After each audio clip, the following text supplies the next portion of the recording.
Hai guys, welcome to Ruang Gelap. Kemarin kita ngebahas tentang Ancol. Kalau kalian belum nonton videonya, kalian bisa klik di sini.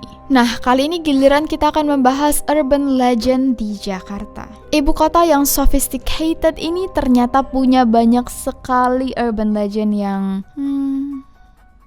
serem. Percaya atau nggak percaya, gue merasa urban legend ini juga menjadi sebuah nilai atau tradisi kita. Jadi I don't mind telling this and keeping the story alive actually. So langsung aja kita masuk ke cerita urban legend pertama. Tapi sebelumnya, one bumper.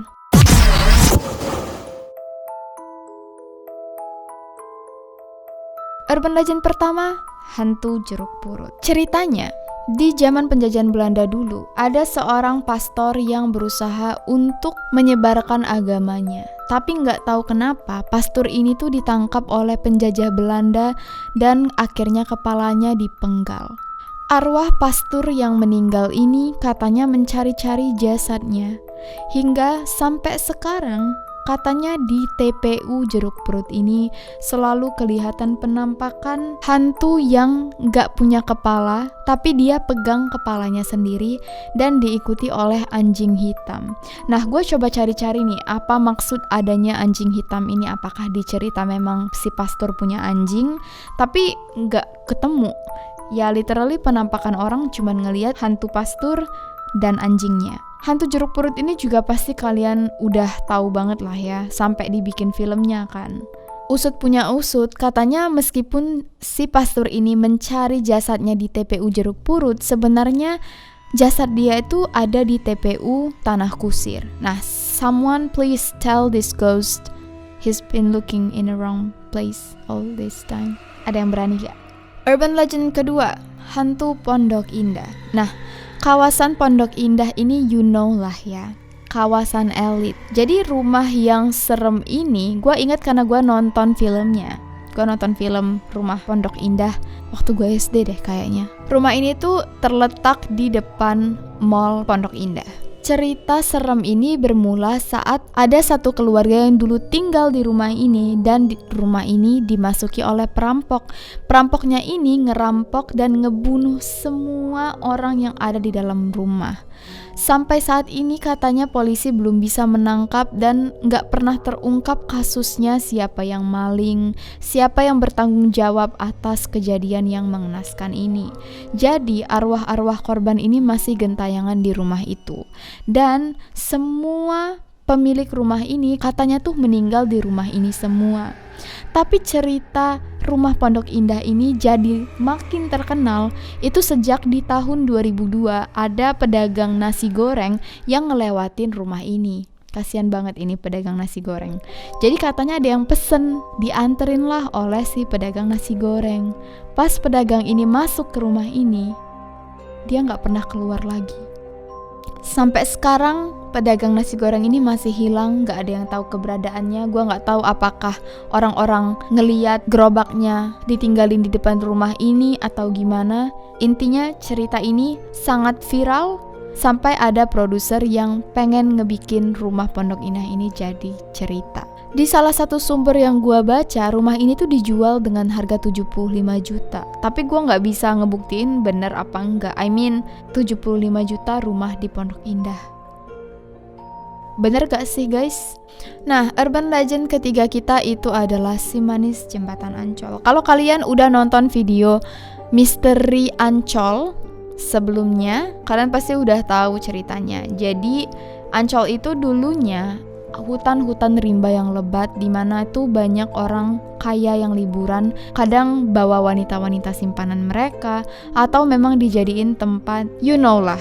Dan ada wanita yang bernama Arya dibunuh di sini karena dia nolak untuk doing that. Mayat Arya ini sampai sekarang belum pernah ditemukan dan kabarnya arwah Arya yang mencari jasadnya ini sering lewat di Jembatan Ancol. Jadilah dia dipanggil sebagai si manis Jembatan Ancol.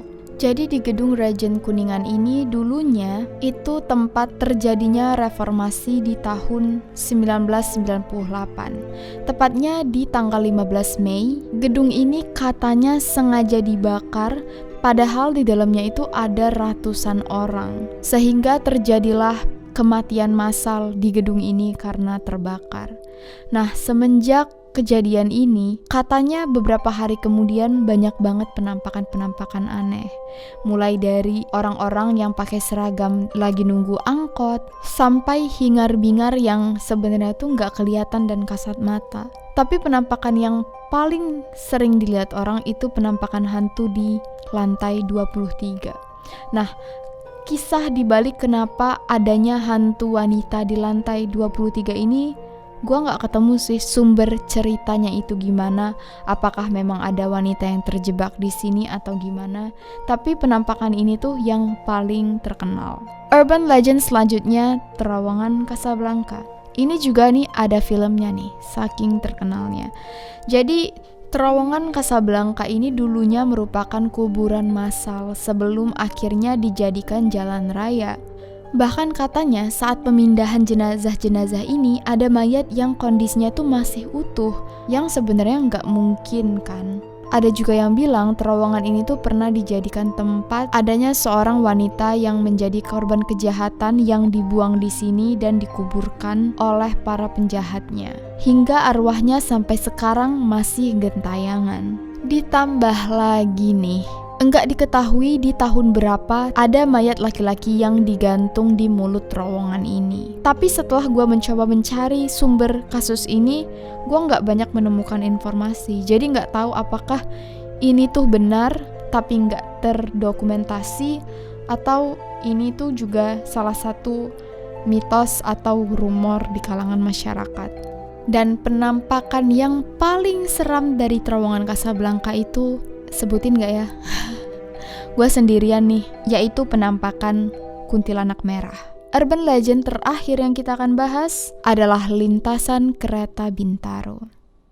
You guys know, di sini tuh pernah terjadi kecelakaan kereta api yang paling parah dalam sejarah perkereta apian di Indonesia. Ratusan korban jiwa melayang karena kecelakaan kereta api di sini, dan this accident is very controversial. Beberapa bulan yang lalu gue sempat nonton video tentang bapak masinis yang dijadikan kambing hitam atas kecelakaan ini. Sedih banget gue nontonnya. Tapi ya, semenjak kecelakaan inilah banyak orang yang melihat penampakan-penampakan aneh, dan mereka semua percaya bahwa banyak setan, jin, atau makhluk-makhluk halus yang menghuni rel kereta ini sebagai bentuk kesedihan dari korban-korban yang meninggal dunia atas tragedi Bintaro ini.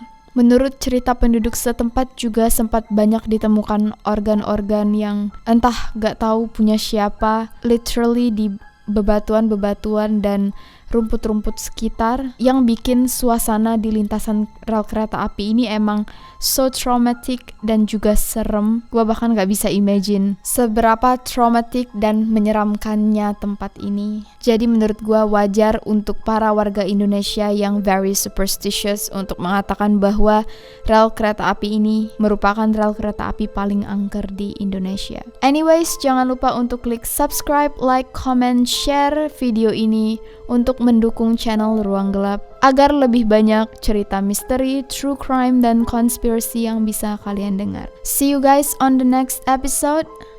Stay safe and stay alive.